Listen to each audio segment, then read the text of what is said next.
ustedes, el pastor y evangelista Gavis Joel Bermúdez, la palabra que iluminará tu vida. Muy buenos días para todos, les bendigo enormemente en Cristo Jesús y espero que se haya levantado muy bien, contentos, bendecidos y de mejor para arriba. Que siempre haya una buena actitud en usted, que depositemos nuestra confianza siempre en aquel que hizo todas las cosas, aquel que nos trajo a este mundo y aquel que tiene el poder para ayudarnos, no importa cuál sea nuestra circunstancia. Le saluda a su pastor y evangelista Gavis Joel Bermúdez y agradezco a Dios porque me da nuevamente la oportunidad de poder expresar sus palabras, de ser un colaborador para el reino, de ser un instrumento en el cual Él hoy les va a hablar. Así que Espíritu Santo de Dios, trae sabiduría, trae conocimiento a todo aquel que va a escuchar tus palabras. Hoy es jueves de aguas profundas, donde siempre tocamos temas profundos de la palabra de Dios.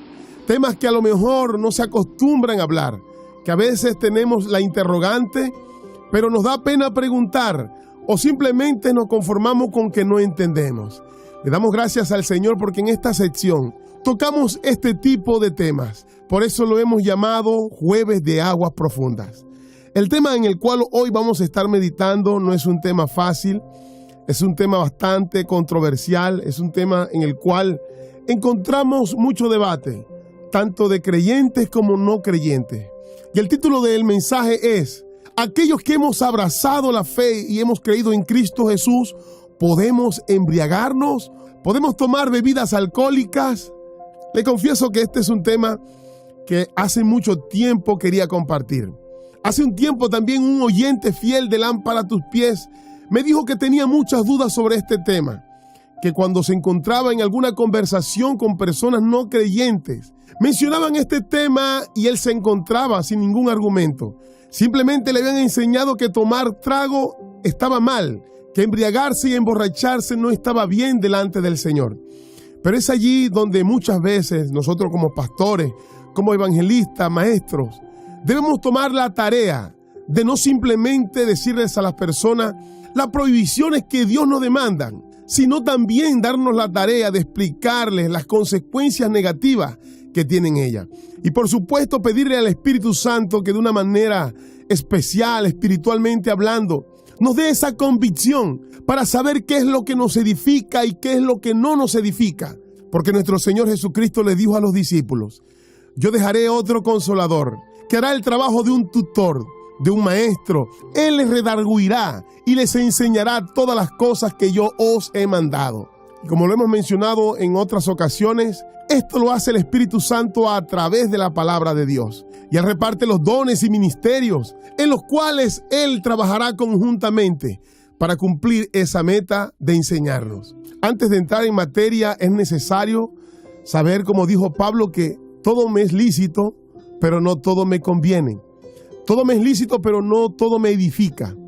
Esto quiere decir que nosotros podemos tomar la decisión de qué hacer o no hacer, pero también debemos analizar si aquello nos edifica o no.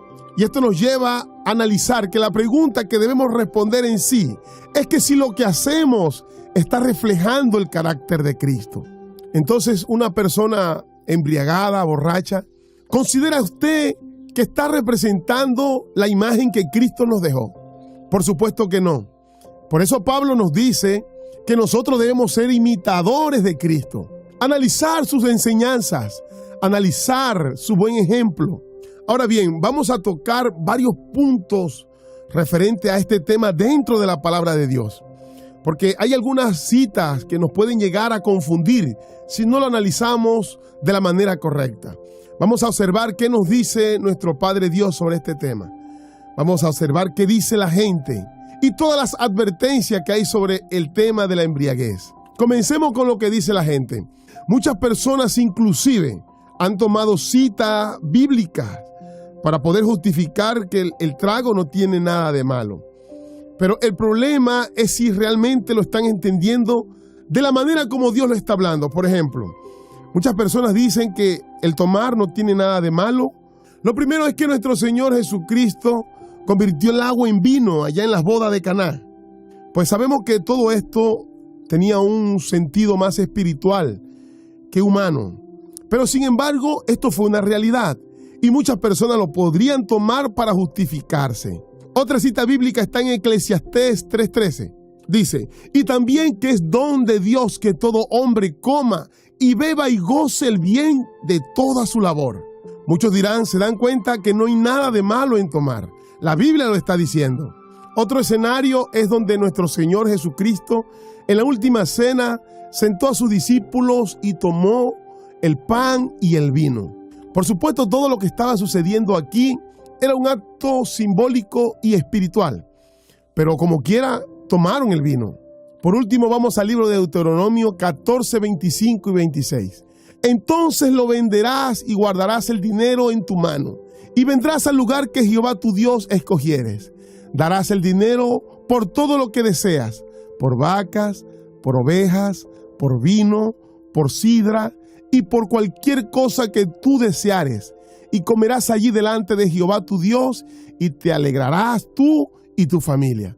Estos son pasajes que si lo leemos ligeramente podemos llegar a malinterpretar, porque ahora vamos a observar lo que nuestro Padre Dios nos advierte sobre este tema y sacaremos una gran conclusión. Proverbios 21. El vino es encarnecedor, la sidra alborotadora, y cualquiera que por ellos yerra no es sabio.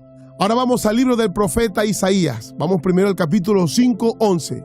Ay de los que se levantan de mañana para seguir la embriaguez, que se están hasta la noche, hasta que el vino los enciende. Cualquier parecido con la realidad es mera coincidencia. Pero ahora pasemos al 5:22. Ay de los que son valientes para beber vino y hombres fuertes para mezclar bebidas. Ahora vamos al capítulo 22, verso 13 del libro de Isaías. Y he aquí gozo y alegría, matando vacas y degollando ovejas, comiendo carne y bebiendo vino, diciendo comamos y bebamos porque mañana moriremos. Otro refrán escuchado entre las personas que acostumbran a embriagarse. Y que aquí el profeta Isaías está haciendo una clara advertencia sobre aquellas personas que actúan de esta manera. Ahora el mismo libro de Isaías, capítulo 56, verso 12. Venid, dicen, tomemos vino, embriaguémonos de sidra, y será el día de mañana como este, o mucho más excelente. Ahora saltemos al profeta Oseas, capítulo 4, verso 11. Fornicación, vino y mosto quitan el juicio. Y esta es una gran realidad. Ahora, hay algo que vale la pena aclarar, porque muchas veces se malinterpretan estos versos, llevándolo a límites diferentes, porque de hecho la palabra no ha dicho que está mal el tomar el vino, y nuestro Señor Jesucristo no negó haberlo tomado. Y para corroborar esto vamos al libro de Lucas 7:33, porque vino Juan el Bautista, que ni comía pan ni vino, y decís, demonio tiene. Vino el Hijo del Hombre, que come y bebe, y decís, este es un hombre comilón y bebedor de vino, amigos de publicanos y pecadores, mas la sabiduría es justificada por todos sus hijos. En el gran debate que hay por muchos teólogos y cristianos, es que llegan a contemplar la idea de que este vino que tomó Jesús con sus discípulos no tenía ningún grado de alcohol o fermentación.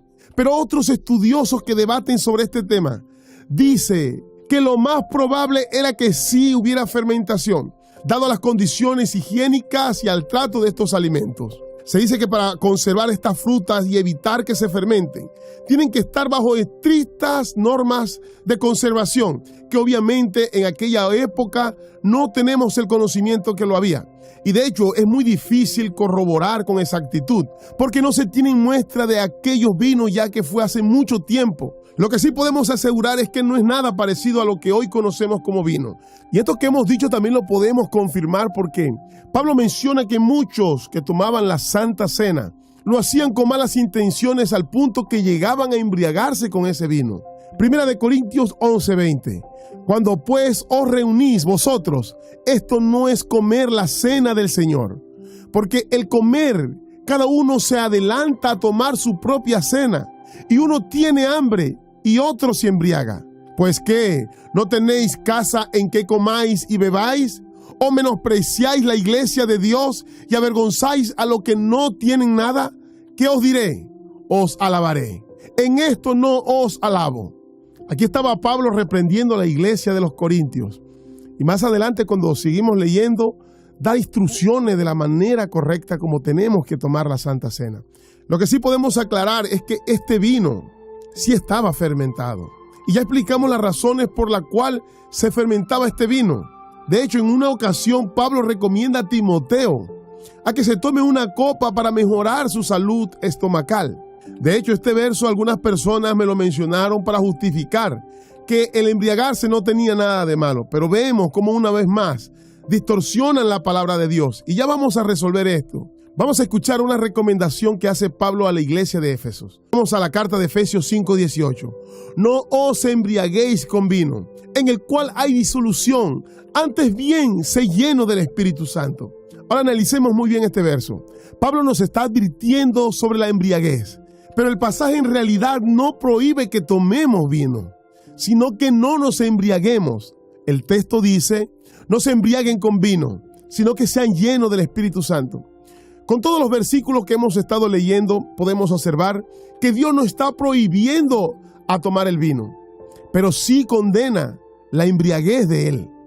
Porque cuando la persona se embriaga, pierde el juicio de sí y no tenemos la capacidad de discernir entre lo bueno y lo malo. Precisamente esto le dijo Dios al sacerdote Aarón, cuando 2 de sus hijos se embriagaron y pecaron delante de Dios. Eso está en Levítico 10:1. Nadab y Abiud, hijos de Aarón, tomaron cada uno su incensario y pusieron en ello fuego, sobre el cual pusieron incienso y ofrecieron delante de Jehová fuego extraño, que nunca les mandó. Y salió fuego de delante de Jehová y los quemó, y murieron delante de Jehová. Por eso en el verso 8 Dios le dice a Aarón, y Jehová habló a Aarón diciendo, tú y tus hijos, contigo no beberéis vino ni sidra, cuando entréis en el tabernáculo de reunión, para que no muráis. Estatuto perpetuo será para vuestras generaciones, para poder discernir entre lo santo y lo profano, y entre lo inmundo y lo impío. Podemos notar este escenario nefasto, donde 2 personas que cumplían un grado de tremenda responsabilidad, pero llevados por el exceso del trago, se embriagaron y cometieron una falta delante de Dios. Por eso Dios, en pocas palabras, le dice a Aarón que cuando las personas se embriagan, dejan de discernir entre lo santo y lo profano, entre lo inmundo y lo impío, entre lo bueno y lo malo. Ahora hay serias advertencias sobre las personas que se embriagan. Escuchemos lo que dice 1 Corintios 6:10. Ni los ladrones, ni los ávaros, ni los borrachos, ni los maldicientes, ni los estafadores heredarán el reino de Dios. Esta es una palabra de juicio de parte de nuestro Padre Dios, donde manifiesta el desagrado por las personas que se embriagan. Y en 1 Corintios 5:11 dice, más bien, os escribo que no os juntéis con ninguno, que llamándose hermano, fuere fornicario, o avaro, o idólatra, o maldiciente, o borracho, o ladrón. Con el tal ni aun comáis. Ahora, como una conclusión final para ir cerrando este tema, lo que podemos encontrar es que hay advertencias respecto al abuso del alcohol. Podemos observar que la postura que más refleja la enseñanza bíblica es la moderación.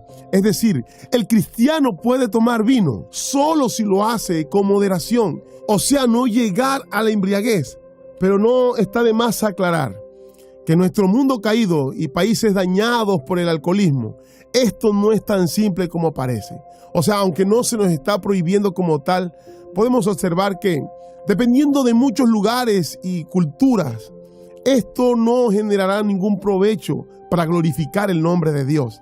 Quiero mencionar algunas consideraciones a tomar en cuenta. Por ejemplo, sería insensato tomar alcohol para quien ha tenido problemas de alcoholismo o que sea susceptible a este pecado, o hacerlo frente a hermanos que han tenido problemas con el alcohol. Porque Pablo dice en 1 Corintios 8:13, por lo cual, si la comida le es a mi hermano ocasión de caer, no comeré carne jamás para no poner tropiezo a mi hermano. Por eso es bueno poner en consideración siempre el entorno en el que nos encontramos.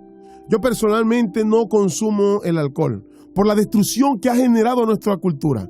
Las adicciones, la violencia doméstica, las crisis familiares. Los accidentes de tránsito, las tragedias y las muertes son secuelas terribles que nos deben llevar a analizar todo sobre este tema. Terminamos con la interrogante que formulamos en el inicio. ¿Lo que haces está reflejando el carácter de Cristo? Entonces, si analizas bien estas preguntas, tu proceder lo harás más por convicción que por imposición. Espero de todo corazón que el haber hablado sobre este tema haya sido de edificación para tu vida. Te bendigo enormemente y esto fue Lámpara a tus pies. Hay una nueva historia que contarte.